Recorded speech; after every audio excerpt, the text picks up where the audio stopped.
Chosen one, stop. Don't scroll.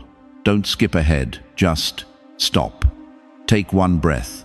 Right now. Because what I'm about to say, God has been waiting to say to you for a very long time. The 8th of April, 2026, is not another Tuesday. It is not another square on your calendar, collecting dust between doctor appointments and grocery lists. It is a doorway. And you are standing at the threshold of it right now, whether you realize it or not. Let me ask you something personal, something I need you to sit with for just a moment. Have you felt an unusual heaviness lately? Not sickness, not sadness exactly, just weight. Like something invisible is pressing on your chest before your feet even hit the floor in the morning. Have you felt emotionally distant from things that used to matter deeply? People, routines, even prayers that once felt like fire now feel like whispers disappearing into an empty room. Have you been carrying disappointments so long? You stopped calling them disappointments? You just called it life. You smiled. You kept going. You never let anyone see how tired your soul actually is. Have you prayed prayers so old, so worn at the edges, that you almost feel embarrassed to pray them again? And in the quietest, most honest corner of your heart, have you wondered if maybe God simply moved on? Here is the shocking truth nobody told you. That heaviness, that strange emotional distance, that restlessness with no name attached to it, that is not you falling apart. That is the ice cracking under a frozen river because the current beneath it never stopped moving. That is dawn happening before the sun has broken the horizon. You cannot see the light yet, but the darkness has already begun to lose. What if everything that feels like an ending right now is actually God quietly dismantling the old foundation because He's already laid a new one? April 8 is where your biggest breakthrough shift begins. Not because everything changes instantly on the outside, but because God starts moving the foundations underneath you. If something in your spirit is saying right now, I know something is shifting, type below. I feel the shift.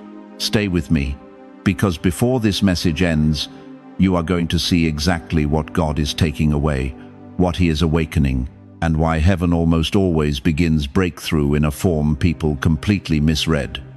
Can I be honest with you right now? Not preacher honest, not platform honest. I mean the kind of honest that happens at 3 inches the morning, when there's nobody left in the room but you and God. Because I think you've been carrying something for a very long time, and nobody has stopped long enough to actually see it. So let me see it.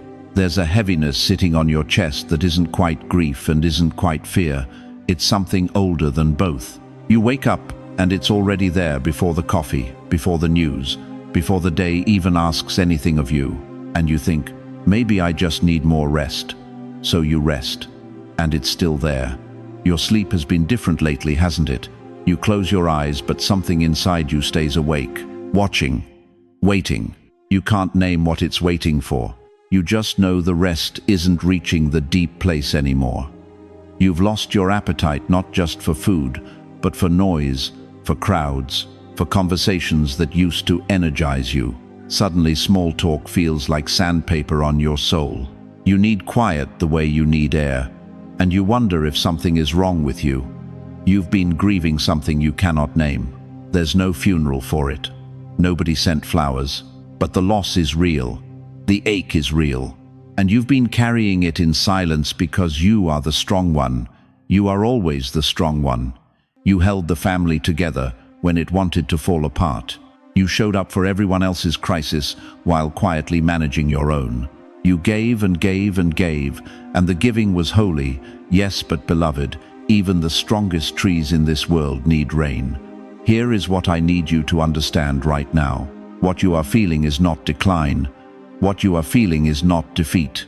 And it is absolutely, categorically not God pulling away from you. The enemy wants you to read this season as your ending. He is whispering that the heaviness means you're done, that the exhaustion means you've been forgotten, that the silence from heaven means the line has gone dead. That is a lie.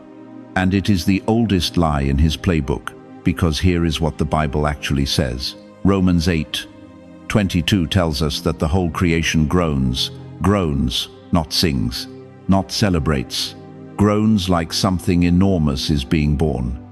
And John 16:2, Jesus himself said it. A woman in labor has pain because her hour has come, but when the child is born, she forgets the anguish because of the joy. You are not groaning because you are dying. You are groaning because something is being born. Think about a bridge under a heavy load. It doesn't creak and groan because it's failing. It groans because it is holding, because the weight is real and the structure is real and something important is crossing over. That sound you've been hearing in your own soul, that low, trembling, unnamed pressure, that is the sound of a bridge holding under the weight of your destiny. Think about winter soil, frozen, dark, silent, looks dead to everyone walking past it. But underneath that frozen surface, something extraordinary is happening. The seed is being broken open, because a seed must break before it can grow, and the breaking only happens under pressure. Think about iron. You do not strengthen iron by keeping it comfortable. You put it in fire, you put it under load, and what comes out the other side is something that can bear weight, that would have shattered the original. Chosen one, God has been putting iron in your spine, and you mistook the forge for the grave. Let me speak directly to those of you who have spent decades being the pillar, the provider, the parent who sacrificed quietly, the believer who kept praying when the answers didn't come, the one who carried responsibility without recognition, who served without applause, who stayed faithful when faithfulness cost you something real. God has not missed one moment of that. Not one sleepless night, not one silent tear, not one prayer whispered in an empty room when you didn't think anyone was listening. Psalm 56:8 says, "He has collected every single one of your tears in a bottle, written every one of them in his book."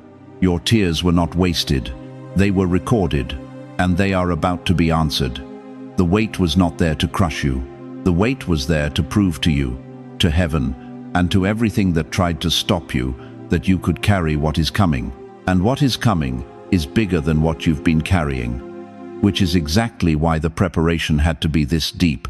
If something in your spirit just shifted, reading those words, if you felt a heaviness you could never fully explain to another living soul, write it right now in the comments.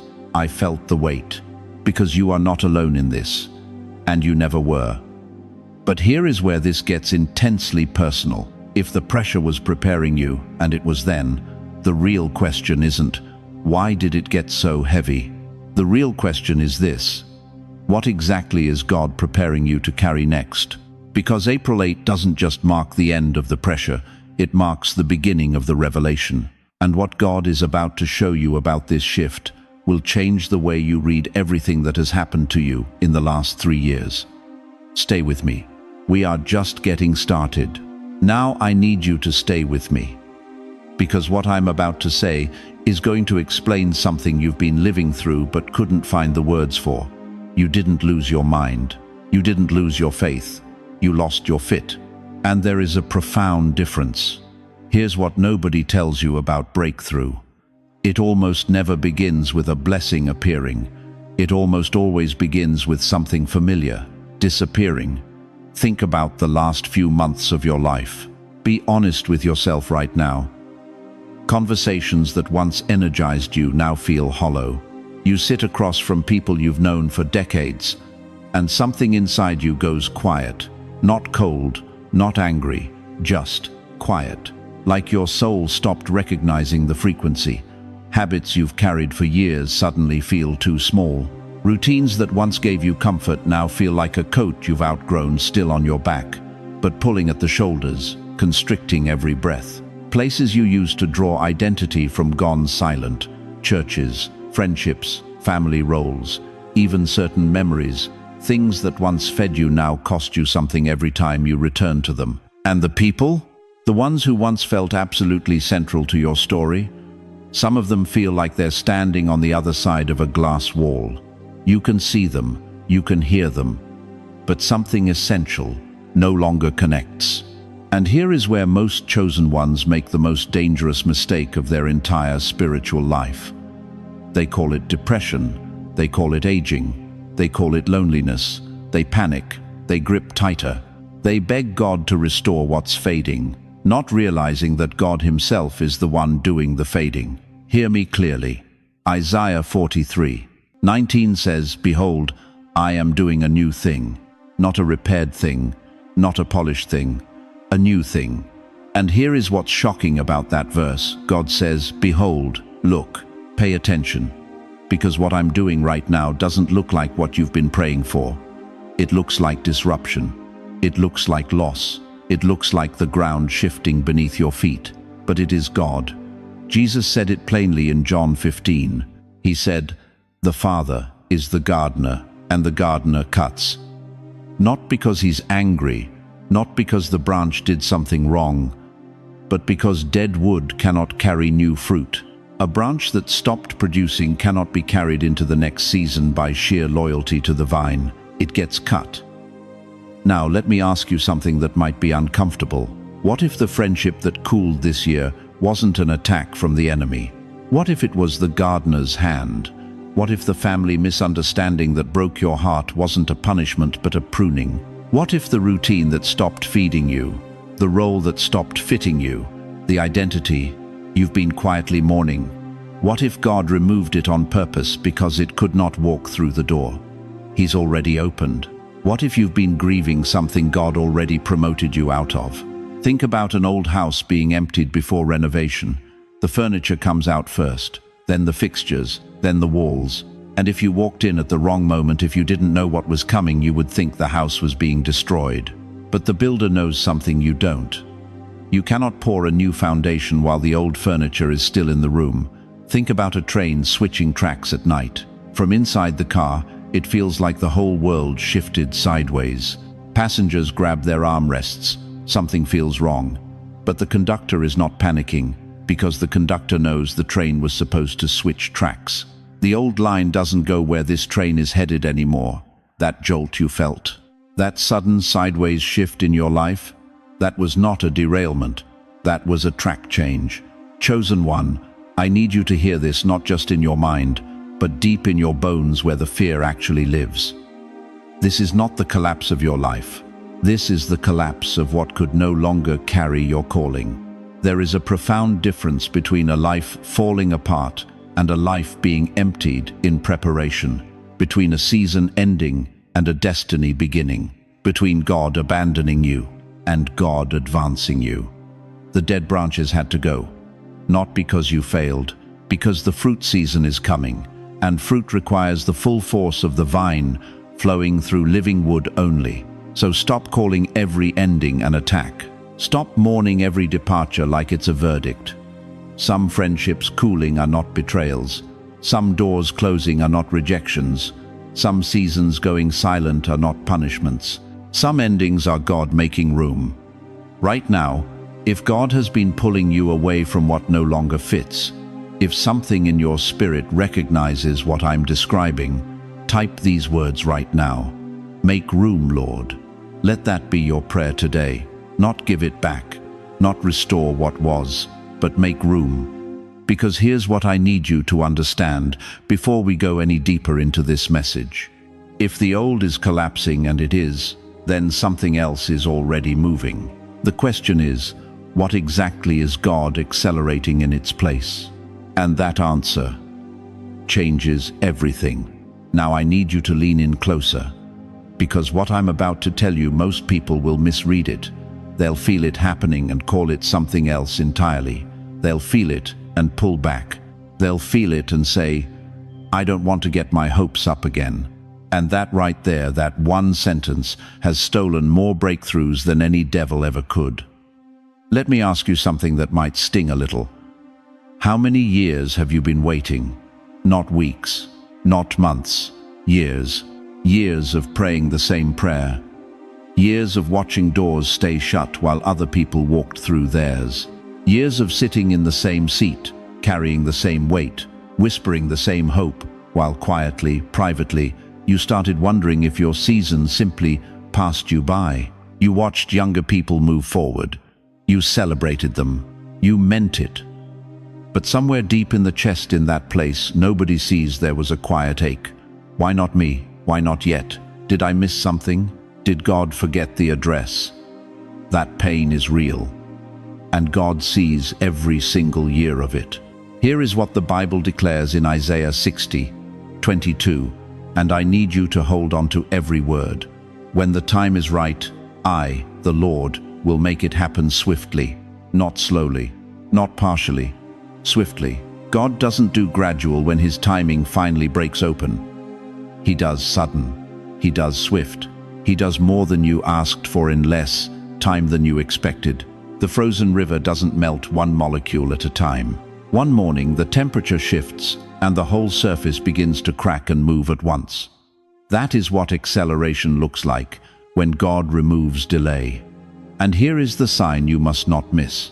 Acceleration doesn't always begin outside of you. It begins inside you first. You'll notice your thinking getting sharper. Decisions that confused you for years suddenly become obvious. Clarity moves in where fog used to live. Conviction rises in your gut before a single circumstance changes. You start knowing, not guessing, not wishing, knowing what must stop, what must go, what must begin. Opportunities start clustering instead of arriving one by one after a 3-year silence. People reach out, old doors crack open, new ones appear without explanation. And courage, that strange, quiet, unearned courage, begins rising in you before your situation gives you any logical reason to feel it. That is not coincidence. That is a sail catching wind after a long, still, breathless sea. But let me speak directly to someone right now. Someone who has waited so long that movement itself feels suspicious.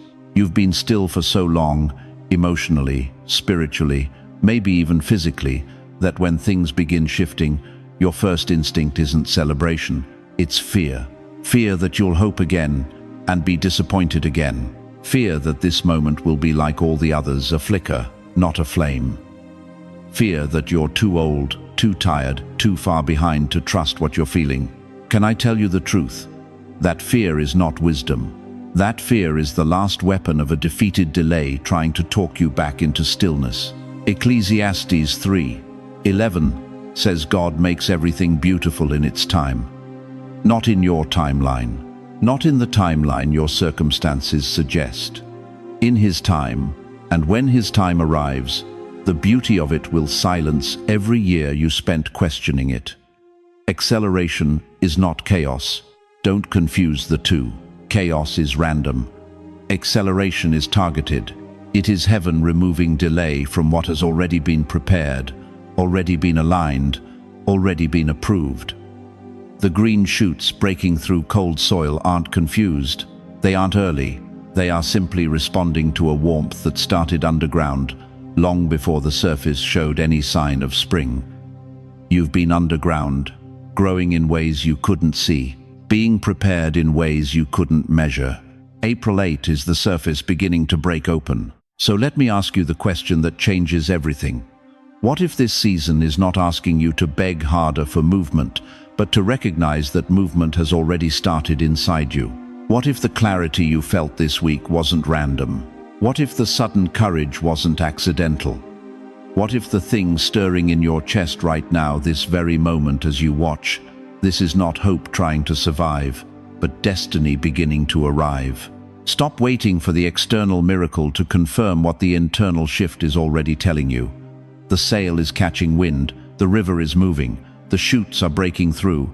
You are the sign, if you are ready, truly ready, for God to remove delay from everything that is already aligned in your life. Write this right now in the comments. No more delay. Say it like you mean it, because heaven is listening. And share this with someone who has almost given up on timing. One word from this message could be the thing that keeps them from walking away from their breakthrough 1 week too soon. But stay with me, because acceleration alone, as powerful as it is not enough. Because God never sends new weight to an old self. And the most dangerous thing that can happen right now is for your life to begin moving forward while you are still carrying the identity of someone who was left behind. What must change inside you before the outside can hold what's coming? That's exactly where we're going next. I need you to stay with me right here. Because what I'm about to say, this is the part most people skip past. And it's the very reason their breakthrough never fully lands.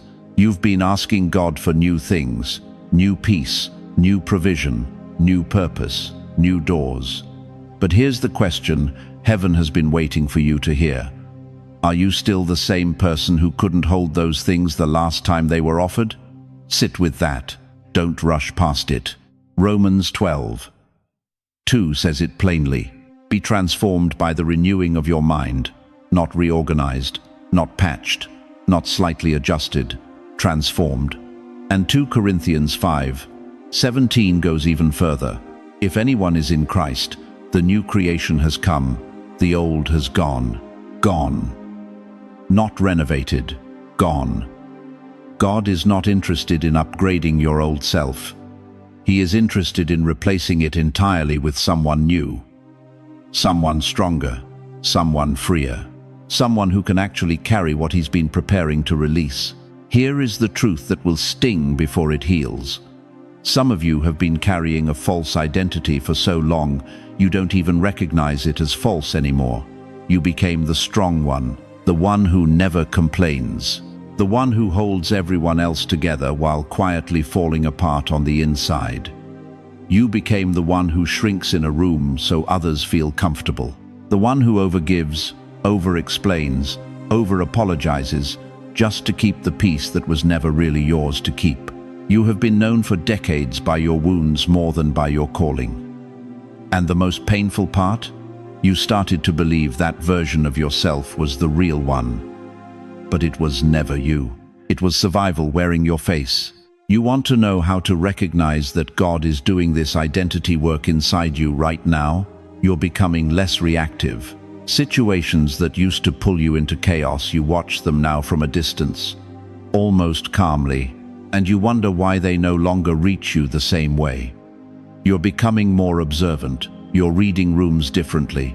You're sensing things before they're spoken. You're picking up on what people mean, not just what they say. Your boundaries are getting stronger, not aggressive, not cold, just firm in a way that feels holy. Like something deep inside you finally said enough and meant it. You have less appetite for drama, less need to explain yourself, less hunger for the approval that used to feel like oxygen. And here is something nobody talks about. You're feeling more peace protecting your energy than you ever felt spending it.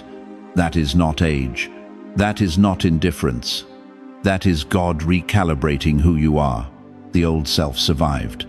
It white-knuckled its way through decades of disappointment, chased reassurance from people who couldn't even reassure themselves, overgave until empty, then gave some more. It shrank to fit rooms it was built to transform. The new self that God is awakening in you right now, that self discerns. It walks in quiet clarity without needing a standing ovation. It moves with wisdom instead of desperation. It gives from fullness, not from fear. Jesus said it himself in Mark 2:22. No one pours new wine into old wineskins. The old skin cannot hold the new wine. It will burst. It will waste everything. God is not going to pour what he has prepared for your next season into a version of you still operating on old fear, old wounds, old patterns. He loves you too much for that kind of waste. He is not building a new room onto a crumbling house. He is renovating from the inside out. Every wall, every foundation, every room you've kept locked for 30 years. And listen, I need to speak to someone specifically right now. You are not too old for this. Don't let that lie find a seat in this moment. Don't let decades of delay convince you that transformation has an expiration date. This is not too late. This is refinement finally ripening. The most extraordinary fruit doesn't appear in spring. It appears after the long growing season, after wind, after rain, after the kind of waiting that builds something no shortcut ever could. You are not behind. You have been in preparation. And what God is pulling out of you now has the weight, the depth, and the authority that only comes from a life fully lived. This is not the old you getting a little stronger. This is the new you finally emerging. And when that new identity rises fully, when the armor finally fits the body, it was made for everything around you, begins to rearrange itself. People shift, environments shift. Relationships that once felt permanent begin to feel finished. New connections appear that carry a frequency you've never encountered before, and you'll find yourself asking, why is everything around me changing? That's exactly where we're going next. Because what happens in the world around a person when God changes them from within, that is the next move of this shift. And it is one of the most disorienting, most confirming, most spiritually electric signs that your breakthrough is already in motion. If you feel God changing you from the inside out right now, right below, I am becoming new, stay with me. The most powerful revelation in this message is still ahead. Now I need you to stay with me, because what I'm about to say, most people will never hear in a church. Most preachers won't touch it, but God is touching it today, right here, right now, for you. Something has been shifting in your world, and I don't mean the big dramatic things. I mean the quiet ones, the ones that happen in the background of your daily life, while you're trying to hold everything together. Someone you loved, deeply growing distant, not through a fight, not through betrayal, just quietly, like a tide going out. A friendship of 20, 30, 40 years suddenly feeling hollow. Like you're speaking different languages now, like something invisible moved between you and them, and neither of you can name it. Invitations that used to come stopped coming. Phone calls that once came easy-going silent. And maybe the hardest one of all, your own church, the place you gave decades of your life, to somehow starting to feel like it no longer fits the person you are becoming. And in the loneliness of all that, you asked God, did I do something wrong? Listen to me carefully. Proverbs 20:24 says, a person's steps are directed by the Lord. Not some of your steps, every single one, including the ones that led you to this strange, quiet, rearranged season you're living in right now. You did not do something wrong. God is doing something right. Here is a truth that will shake something loose inside you. Not every relationship that ends was destroyed by the enemy. Some relationships were simply completed. They served their purpose. They carried you through a chapter. And when the chapter closed, God in His mercy began releasing them from your atmosphere. Not in cruelty, in preparation. The gardener does not hate the weeds he pulls. He pulls them because he sees what is trying to grow. God is not removing people from your life to punish you. He is clearing the stage before the spotlight finds you. He is repositioning every piece on the board because the move He is preparing to make requires a different arrangement. But here's what makes this so painful for so many of you watching right now, and I want you to hear this with your whole heart. You are a senior. You have lived long enough to know that starting over in relationships is not easy. You are not in your 30s building a new social circle at the gym. You are in your 60s, 70s, maybe 80s. And when people leave, it does not feel like a rearrangement. It feels like loss. Your adult children, wrapped in their own lives, calling less. And you smile when they do call because you refuse to be a burden. But when you hang up the phone and the house goes quiet again, that silence has a weight to it, doesn't it? You feel socially unnecessary, like the world kept moving, and somewhere along the way, stopped needing you in the same ways. That feeling is real. I am not dismissing it, but I am challenging the meaning you have given it. Because here is what the enemy wants you to believe. He wants you to read the silence as rejection. He wants you to read the distance as abandonment. He wants you to look at your quiet life and conclude that God has forgotten where you live.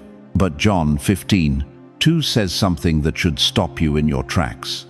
Jesus said, every branch that bears fruit, He prunes, so it will bear even more fruit.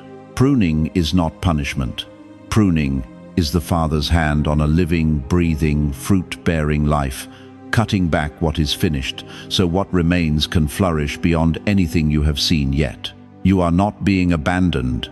You are being aligned. The solitude you are sitting in right now is not a waiting room. It is a war room. It is the place where God does his deepest, most sacred work, away from noise, away from opinions, away from the voices that would have talked you out of your breakthrough. Not every familiar voice is a sign to your next chapter. Some people knew the old you so well they would never be able to see the new you clearly. And God, in his wisdom, is protecting your future from the limitations of their vision. New connections are coming.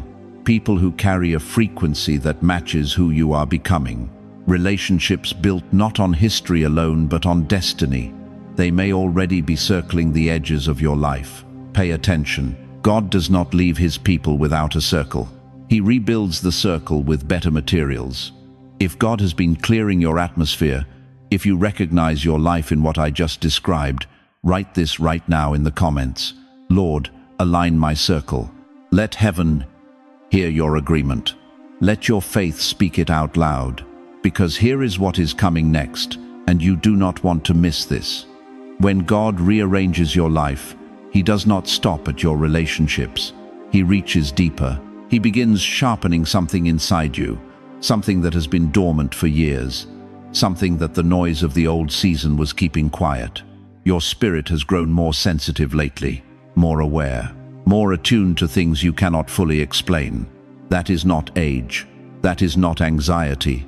That is God activating something he placed inside you before you were ever born, and it has been waiting for exactly this moment to wake up. Can I ask you something that might make you uncomfortable? Have you ever known something deep in your chest, somewhere beneath logic, beneath words, and then talked yourself out of it, dismissed it, buried it, told yourself you were being too sensitive, too emotional, too dramatic, and then later, everything you sensed turned out to be exactly right? That was not anxiety. That was not coincidence. That was God speaking, and you almost didn't listen. Here is what nobody in your life may have ever told you clearly enough. What the world calls intuition, heaven calls discernment. And for chosen ones standing at the edge of breakthrough, discernment is not a personality trait. It is not a gift reserved for pastors and prophets behind pulpits. It is your spiritual birthright. And April 8 is the day God turns up the volume on it. Jesus said it plainly in John 10:27. My sheep hear my voice, not some of them, not the spiritually elite, his sheep. That includes the 78-year-old woman watching this in her kitchen at 6 a.m. That includes the man who hasn't stepped inside a church in 11 years, but still talks to God in his car every single morning. You hear his voice. The question is whether you've been trusting what you hear. Think about the last few weeks. Something has felt off in certain relationships, and you couldn't explain why. You walked into a room and felt something shift in the atmosphere before a single word was spoken. You woke at 3 a.m., not from pain, not from noise, but from a deep inner impression you couldn't shake by morning. You felt a stronger pull toward stillness, toward prayer, toward silence. You used to fill with television and noise. You started sensing red flags faster, reading people more accurately, feeling a strange, unearned peace about certain directions, and an equally strange, unearned unease about others. Chosen one, that is not you getting older, that is not you becoming paranoid, that is your discernment sharpening, because your next season demands a sharper you. Hebrews 5:14 tells us that mature believers have their senses exercised to discern both good and evil. The word there is trained, practiced, developed through use. God has been training yours through every hard season you survived, every betrayal you walked through, every prayer you prayed into what felt like silence, every night you chose to trust him when nothing around you made sense. You were not just enduring, you were being calibrated. But here is where I need to stop and confront something directly. Many of you have been dismissing what your spirit is telling you because you are terrified of being wrong. You've been burned before. You trusted your instincts and got hurt. You followed what you thought was God's leading and ended up confused, embarrassed, alone. So now you wait. You demand external proof before you honor internal leading. You need 3 confirmations, 2 witnesses, and a burning bush before you'll take one step forward. And while you wait for the billboard, God has been whispering the answer into your spirit every single morning. Colossians 3:15 says, "Let the peace of God rule in your hearts." The word rule means to umpire, to make the call. God never said wait for perfect clarity. He said, let peace make the call. Where do you have unexplainable peace? Move there.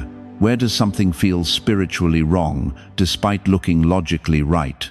Stop there. Your spirit is not guessing. Your spirit is recognizing what your next season requires. Think of it this way. A radio signal has been broadcasting your entire life. Clear, strong, direct from heaven.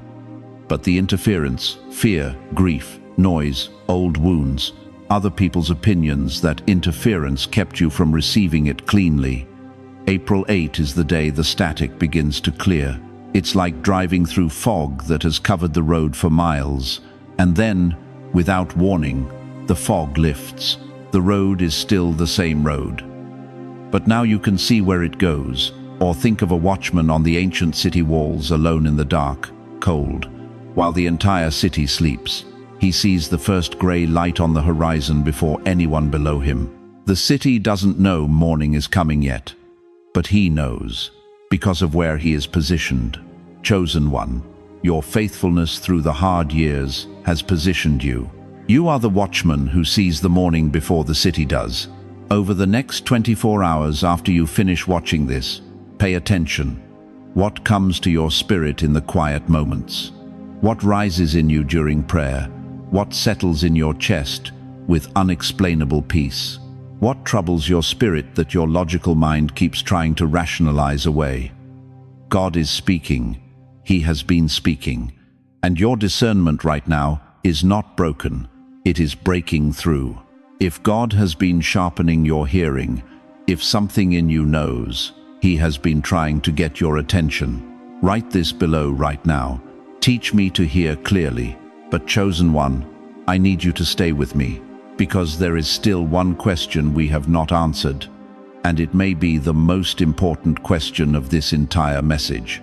Why did this breakthrough have to begin after so much delay, after so much pain, after so many years that felt like nothing but loss? The answer is going to change the way you see every hard thing you have ever walked through. I need to ask you something that might sting a little. How many times have you looked at your life, really looked at it, and whispered to yourself in the dark, did I miss it? How many times have you done the math in your head? The years you spent in survival mode, the decades poured into people who never poured back, the dreams you quietly folded up and tucked away because life didn't leave room for them anymore. The prayers you stopped praying out loud because hope started to feel like embarrassment. And somewhere underneath all of that, underneath the strength you perform for everyone around you, there is a question you have never fully spoken. Not to your pastor, not to your children, not even to God on your best prayer night. Am I too late?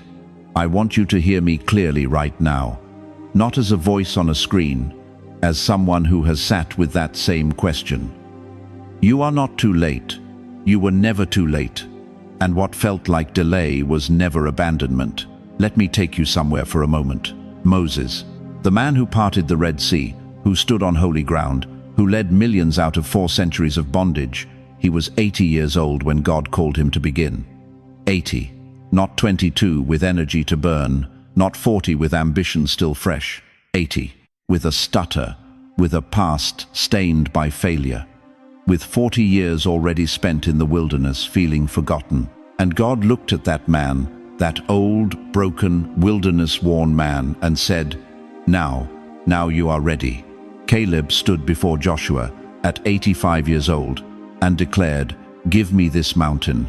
Not because age had weakened him, because decades of faithfulness had made him unbreakable. Anna the prophetess, she served God in the temple through widowhood, through loneliness, through decades of silence. And it was in her final years that she became the first person to publicly proclaim the arrival of the Messiah. Abraham and Sarah received the promise not when they were young enough to explain it logically. They received it when it was so impossible that only God could get the credit. Do you see the pattern? God does not give his greatest assignments to the untested. He gives them to the formed. And that formation, that painful, quiet, invisible formation, that is what your hidden years were doing. The grief years, the caregiving years, the starting over years, the years you held families together while you were silently falling apart, the years you kept showing up to a life that didn't seem to notice the cost. Those years were not wasted. I need you to feel the weight of what I'm about to say. An oak tree spends years driving roots down deep into the earth before you ever see its height. You cannot rush an oak. A wildflower blooms in a week and withers in a season. But an oak stands through storms that flatten everything around it. God was not growing a wildflower in you. He was growing an oak. The finest wine in the world is not rushed. It is sealed in a barrel, hidden in the dark, where no one sees it, no one celebrates it, no one even checks on it. And in that hidden place, over years that look like nothing from the outside, it becomes something extraordinary. That is what God was doing in your hidden years. He was not ignoring you. He was aging you into something the world is not yet ready for. Steel is not forged instantly. It is pressed, heated, beaten, cooled, pressed again. And every single strike does not weaken the steel. It removes the impurity.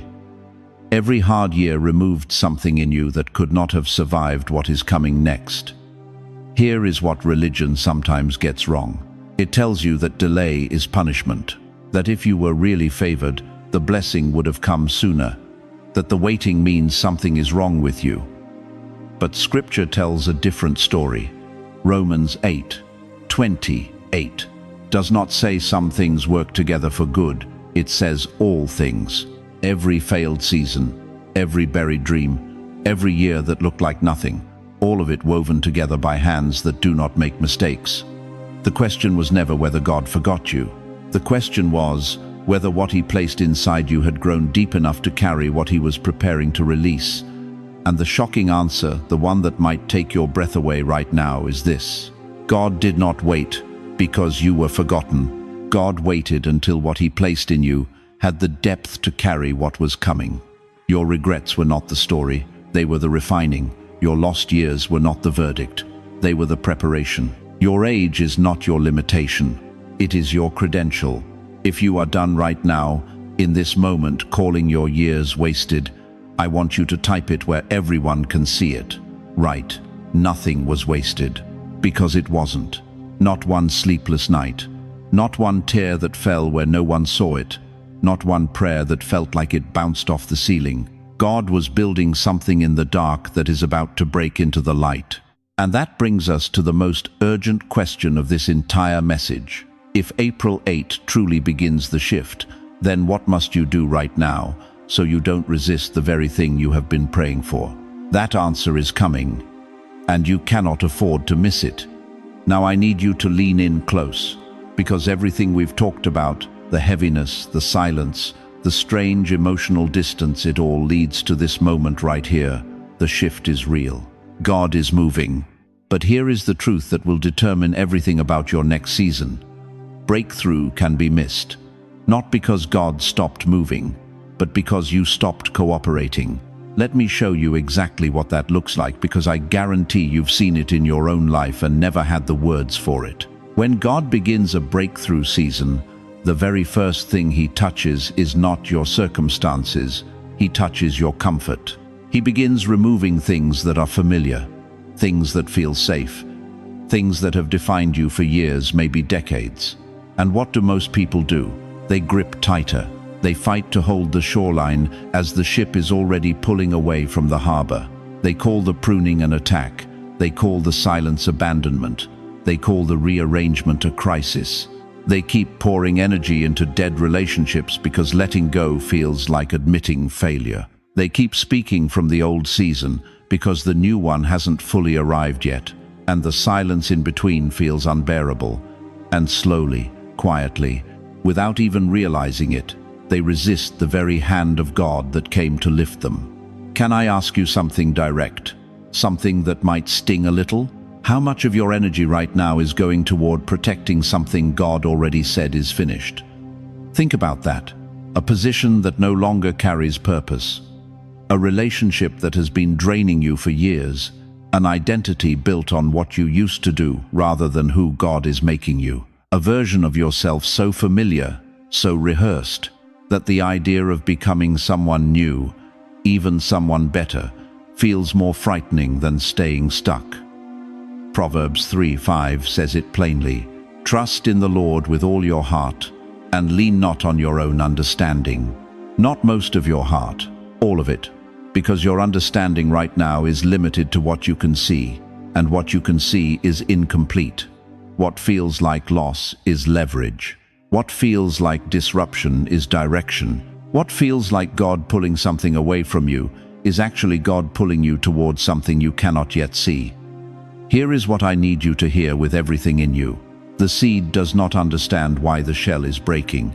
It only knows pressure, darkness, confinement, but underground, in that very breaking, life is being forced upward. That is you, right now, on April 8th and beyond. And the worst thing you can do is fight the breaking. So what does cooperation look like? What does heaven actually need from you starting today? Get quiet, not passive quiet. Turn down the noise. Stop flooding your spirit with opinions, distractions, and the endless scroll of other people's lives. God is speaking in the stillness, and you keep drowning him out with activity. Write down what no longer fits. Literally put pen to paper. What relationships feel consistently heavy?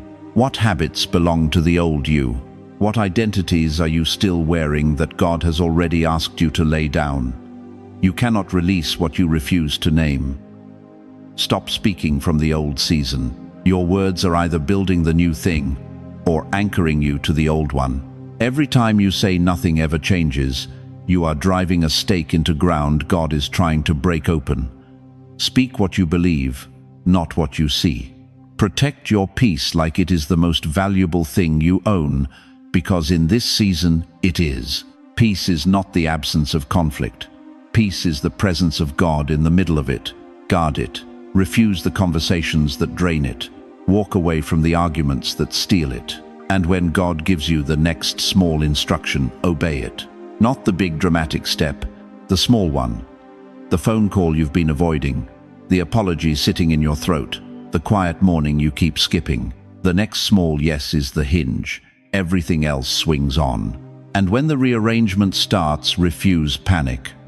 When people shift away from you, when doors close without explanation, when routines dissolve and familiar things feel suddenly foreign, do not panic. Do not perform. Do not force. Let God move what God is moving. Hands that are gripping too tightly cannot receive what heaven is trying to place in them. Open your hands. Here is the word I need to leave burning in your spirit right now. The greatest mistake is not that breakthrough failed to come. The greatest mistake is calling God's movement a disruption because it did not arrive in the shape you expected. You expected smooth. God sent restructuring. You expected addition. God sent subtraction first. You expected comfort. God sent refinement. And somewhere in that gap between your expectation and his method, too many people walked away from the very miracle they had been praying for. Do not be that person, not in this season, not on April 8th, not when heaven has come this close. If you are ready to stop fighting what God is shifting, write it right now in the comments. Write, "I will not resist." Let heaven see your agreement. Let your own eyes read your own surrender. Because this season, you simply cannot afford to sleep through. Stay with me, because what comes next is the final word. What exactly begins on April 8th? And what should you expect heaven to move first? You felt the weight. You carried it alone, quietly, for longer than anyone knows. You watched the old things collapse, the routines that stopped feeding you, the relationships that quietly expired, the version of yourself you outgrew but didn't know how to bury with dignity. You felt the acceleration, those sudden moments of inexplicable clarity, those doors that opened without your hand touching the knob. You felt your identity shifting from the inside, like clothes that no longer fit, like a name that no longer sounds like yours. You watched your surroundings rearrange, people drifting, new faces appearing, divine intersections that logic cannot explain. Your discernment sharpened. Your spirit learned to read a room before your mind caught up. You released regret slowly, painfully, like pulling roots from hard ground. And somewhere in this journey, in one holy, unannounced moment, you surrendered. That was not weakness. That was the bravest thing you have ever done. And now April 8 stands before you, not as a finish line, but as a starting gun. This is not the day all results appear. This is not the day the mountain is already moved. This is the day the deepest turning begins. This is the day heaven starts moving you quietly, powerfully, irreversibly out of everything that cannot hold your future. Hebrews 12:1 says it plainly, let us throw off everything that hinders. Not someday, not when you feel ready. Now, April 8 is that now. And I need to speak directly to someone right now. You, sitting there, maybe in your living room, maybe in the quiet of a morning that feels heavier than it should. You who have lived long enough to collect both scars and wisdom. You who have buried dreams, buried loved ones, buried versions of yourself you thought were permanent. You are not past your purpose. You are not aging out of usefulness. You are not too late for God. Your life is not winding down into irrelevance. It is winding up into revelation. Moses was 80 years old when God spoke from the burning bush. 80, and God said, not you were useful once, but I am sending you now. Anna was 84 years old when she recognized the Messiah in the temple. 84. And scripture says she spoke about the child to everyone waiting for redemption in Jerusalem. Do you understand what that means? Your greatest testimony may not be behind you. It may be the chapter God is writing right now, on April 8, in this very season of your life that the enemy convinced you was your ending. God does not waste seasoned souls. He deploys them. So hear this declaration. Receive it deep into your bones. The old burdens are breaking. Right now, the false identities, the ones built on what you produced, what you lost, what others said about you, they are falling. Peace is rising where anxiety has lived rent-free for decades. Divine order is entering the spaces confusion has occupied. Clarity is returning to a mind that the enemy tried to fog with fear and regret. Courage, real, quiet, unshakable courage is waking up inside you like a river that was frozen all winter and is finally moving again. Can you feel it? That is not imagination. That is the shift. April 8 is not the day you become someone else overnight. It is the day God begins pulling you fully, completely, tenderly, powerfully into who He always meant you to be. Not the wounded version, not the tired version, not the version shrunk down by disappointment and silence and unanswered prayers. The real you. The one He designed before a single day of your life was lived. Psalm 16. All the days ordained for me were written in your book before one of them came to be. Every day, including this one, including April 8. Dawn is breaking over frozen land. The river is moving. The mantle is settling on your shoulders. The new chapter is opening, and the old pages are closing with grace, with honor, with the quiet dignity of a life fully surrendered to God. If you receive this word today, write it right now in the comments. My shift has begun. And if you know someone who is tired, someone older, someone discouraged, someone standing at the edge of giving up on their own story, share this message with them today. Not tomorrow, today, because April 8 is their threshold too. Before you leave this video, I ask you to do one thing. Just one. Close your eyes. Sit in silence for 60 seconds and ask God, simply, honestly, what are you shifting in me right now? Then listen, not for thunder, Listen for the still, small voice, because that is how he moves at the beginning of breakthrough. Let us pray together. Father, on this day, April 8, we surrender what we have been carrying too long. We release the old identities, the old fears, the old grief we dressed up as strength. Bring clarity where confusion lived. Bring peace where anxiety ruled. Bring courage where doubt took root. Protect every soul stepping into this new season, and God, finish what you started in us. We are not done. We are just beginning. In Jesus' name, amen. Your shift has begun. Walk into it.